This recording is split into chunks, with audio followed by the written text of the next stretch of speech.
Driven all the way to Ulsan, folks. We're here at the storied, fabled Boksoondoga makgeolli. Okay, so Mark and I in Busan covered the red rice one quite a long time ago, but today I have some tastings in my tasting flight. Wow, so let's take a look at these and I'll explain what they are. So as far as the tastings are concerned, I got the super dry, which is 6.5%. That's not that strong, that's pretty average for makgeolli, but we'll see what happens. Oh, it smells so acidic. And Boksoondoga is quite tart as far as most makgeollis go. It ranks a bit higher on my tart scale. That's the regular one that is not in my tasting. I've had that dozens of times. What? Super dry. Oh yeah. I'm looking at the flavor guide for the, for the regular one and the super dry. The regular one has a dangdo sweetness of 4 out of 5. This has a 1, so. Oh yeah, very carbonated though. You can feel the bubbles and sparkle on your tongue. God, that's sour. It's still enjoyable to a certain degree, but if you don't like sour stuff, or if you don't like tart stuff, or acidic stuff, any of those words set off your alarm bells, you're not gonna like this. I appreciate it to taste something different. They have, if you really just count all the makgeollis here, they have 7. Although the chapsal sticky rice ones come in 9, 12, and 15% alcohol, so they're going to taste a bit similar. So we'll say that they have 5 independently separate ones, not 7. But yeah, I can't recommend this for most people.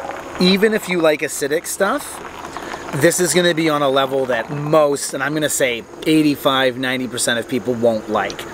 That said, if you get, these bottles are not cheap either. The super dry inside I think was 18, and the regular one is 12 or 13. And then this one gets a little higher. They said the takju actually, this has a lot more white in it, a lot more of the powder. Actually, that has no tansan because she said they don't actually carbonate that one. It's quite flat, which I'm going to enjoy. Alright, so let's move on to the takju. In the bottles inside, you can see this one has way more sediment, more powder, more of the rice, actual rice in it, not just filtered out and strained. This is so much nicer as far as just sippability goes. Again, I appreciate the first one for what they're doing, but this one comes in at 10%.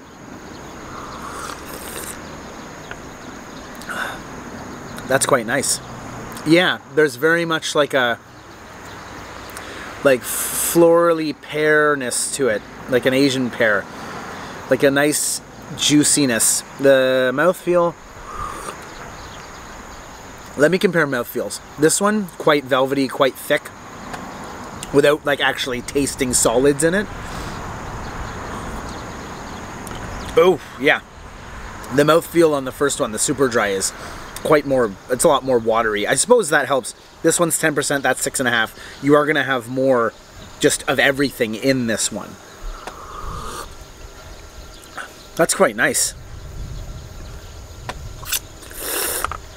And then I got the 12% sweet sticky rice chapsal makgeolli. Alright, so they gave me a small one of the expensive one. And that is the chapsal sticky rice takju. So this is takju. This is a chapsal takju. This is 12%. It's 2% higher than this second one here. Oh, it smells completely different. It's more of that vanilla-y, like sweet niceness, which sticky rice chapsal, rather than that first one. You can smell the tartness on the first one. It's not subtle, and it's there.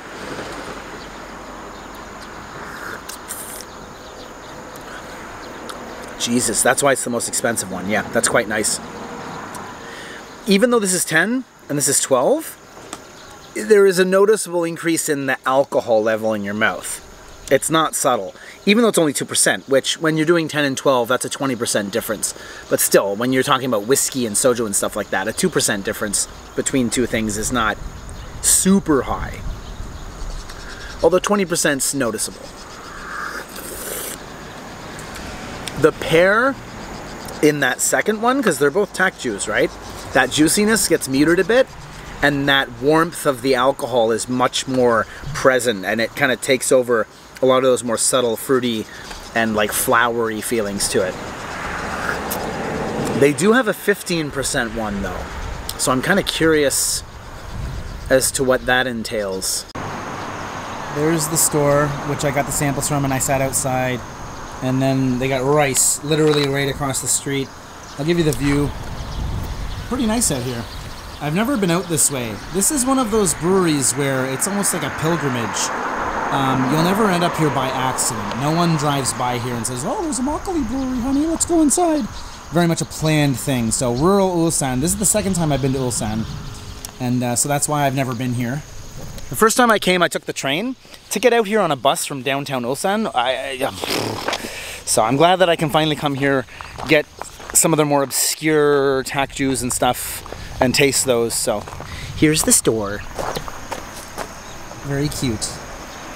I mentioned a bus earlier. If one were to take the bus, you'd be getting off from Onyang, which is actually near the station to come to Ulsan for KTX and SRT, and you'll be getting off at Hyangsan Mal, Hyangsan Village. There you go.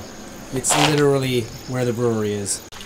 Where are you from? Canada! Canada! Wow, fantastic. Achi makgeolli mashisoyo. Yeah. This was the first one, second, and then third. I asked for the 15% one. They're like, no samples for that one, which, you know, okay. It's the most expensive one here. So, regular one. Cracker. Diane, you want some crackers? Yeah. I gave her one, she wants the rest of them. Jesus! This was half full! That was one shot cracker. Okay, anyway.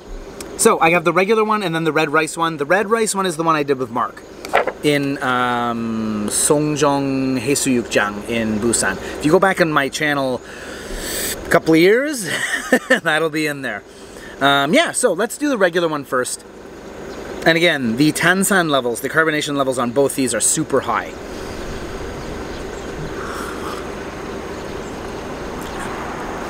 Yeah, this is balanced out with that super dry. The super dry and this one I'd say are the most similar ones of these makgeollis. But still, it does not in any way have that like super acidic tartness to it. This is a nice one to introduce people that might only have like actually, that said, yeah, this is actually a really nice one if you can find it to introduce people to makgeolli with who've maybe only had like the Chanobek, Ichonwon bottles in their whole life. Now, I can't guarantee they'll like it, but this is a bit of a safe option for people who you don't want to overwhelm them with stuff, right? There is a bit of tartness to it, but it's manageable for, I would say, most people, even though they probably will go, oh, that's way more sour than I thought. Again, if they don't like sour stuff at all, then they probably won't like this. You know, they're not going to be eating sauerkraut either, or sour beers. But people who are a bit more open to different stuff, who are curious to travel along the Makgeolli road down to, you know, all sorts of weird stuff, this is a decent, maybe third or fourth thing to introduce them to after easing them in by, you know, first this cheap stuff, and then maybe Nerinmal, and then you get them something else. This is a nice third or fourth one to kind of ease them into the weird world of all this stuff. So now that I have the two most common ones, let's compare the regular Son Makgeolli and then the Balgansal, which is the red rice. You saw a video inside, but I'll show you again. You can definitely see that it's quite red. So, let's get it down the gullet. There's a truck blocking the view of your nice view. There you go. Have some mountain. There you go. Have some mountains in the background. Hey. I'll do a little walk around the property and show you the mountains, but for now, oh, the tartness is still there. Regular one, red one.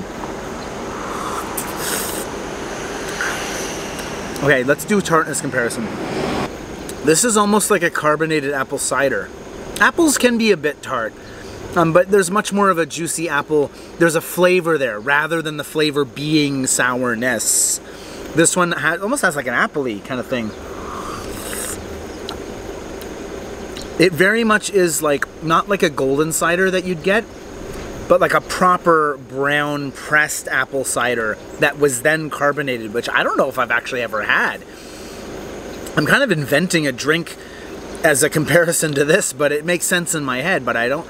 Any sort of carbonated apple juice you're going to get is yellow, boiled, pasteurized apples. This reminds me of like a fresh, squeezed apple cider that was then carbonated, which, again, I don't think I've ever seen. I think I've invented a food to do a comparison with. That red one's nice. This is a classic, and you should try this, and I do drink it occasionally. This is a bit harder to get. If you're in Busan and you're thinking, oh, Ulsan, why would I go up there? There is a store in Busan Station that sells most of these things. It's really small, but it's kind of on your way out from the waiting room where everyone waits for the trains. On your way out to the front of the station, it's there. You'll see it. It's not huge, but it's also not hidden away either, so. As far as places in Korea to get just the regular, kind of standard one, this is not uncommon at Lotte Marts or at any sort of restaurant that does makgeolli. This is not an obscure brand, let me say that. Is it everywhere? No. Are you gonna have trouble finding it? Perhaps, but it's certainly not, you know, you don't have to go to some obscure shop that's there's one of in Seoul to get this stuff, so. Yeah, these are quite nice. That takju, I think I'm gonna buy one of those. I'm gonna buy a takju bottle to go. All right, guys, I've decided on two things. That second one that I had that I said had a very pearness to it. Let's get the ingredients down here. Yeah, jongjae-soo, water, sal, rice, and then gokja, made from wheat, which is the nuruk. That's it. Yeah, there's a reason this was 24,000 won per. It's not 750 either. You get 935, so you're getting a little extra. And